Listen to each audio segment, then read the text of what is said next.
नबी पाक सदी दात न थे ज़ाहिर नबी पाक सदी ज़ात न थे कयो आहे ज़हूरो हल्को खुदा कोई खणी खेल समूरो हल्को खुदा कोई खणी खेल समूरो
Hare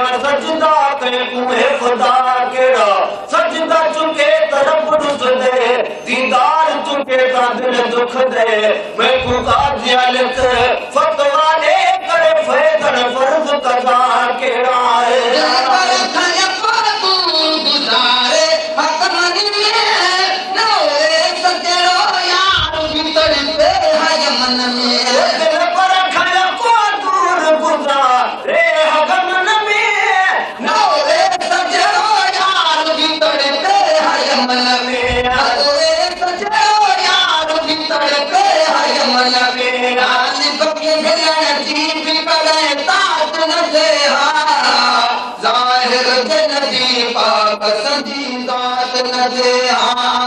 ज़ाहिर जे नबी पाक संजी ज़ात न थे संत चवण थो त काइनात न थे ज़ाहिर जे नबी पाक संजी ज़ात न थे ज़ाहिर जे नबी पाक संजी ज़ात न थे शाबाश फिरी पागुन बणिजे फटाफट इस्माइल खे कुर्बान करण खां पोइ ख़ुदा वटि इस्माइल खे कुर्बान करण खां पोइ ख़ुदा वटि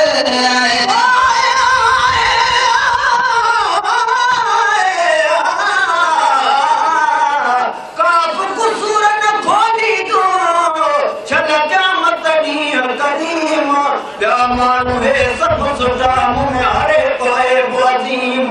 आदम नूह न कमई थो जित हज़रत इब्राहीम ग़ुलाम नबी सभिनी कढियो त पोइ केरु कंदो तस्लीम जंहिंजे इस्म में अवल मीर मुसो मोहम्मद मार कंदो अली शाबाश फिरी पागुन बणिजे फटाफट इस्माइल खे कुर्बान करण खां पोइ ख़ुदा वटि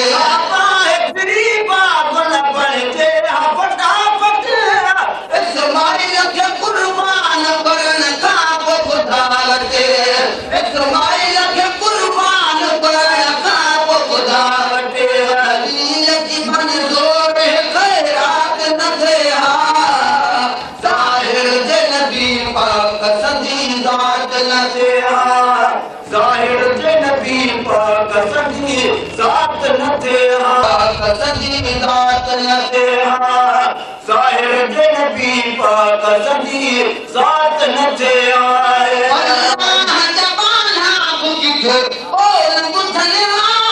कोई गौस कलंदर न किथे कुतुब हुजन अल्लाह जबाना भी किथे कोन ॿुधन कुल गौस कलंदर न किथे कुतुब हुजन कुल गौस कलंदर न किथे कुतुब हुजन पीर कामिल में करामात न थे ज़ाहिर जे नबी पाक संजी ज़ात न थे संत चवण थो त काइनात न थे ज़ाहिर जे नबी पाक संजी ज़ात न थे ज़ाहिर जे नबी पाक संजी ज़ात न थे लिखण जी या शुरूआत पढ़ण जी मखणे जे मथां ख़ासि तरह नात पढ़ण जी और शेर लिखण जी या शुरूआत पढ़ण जी मखणे जे मथां ख़ासि तरह नात पढ़ण जी मखणे जे मथां ख़ासि तरह नात पढ़ण जी अल्लाह जे तरफ़ां हिदायत न थे ज़ाहिर जे नबी पाक संजी ज़ात न थे संजो नबी आता गंजो बि नबी मुंहिंजो त नबी पाक न गंजो बि नबी मुंहिंजो त नबी पाक न गंजो बि नबी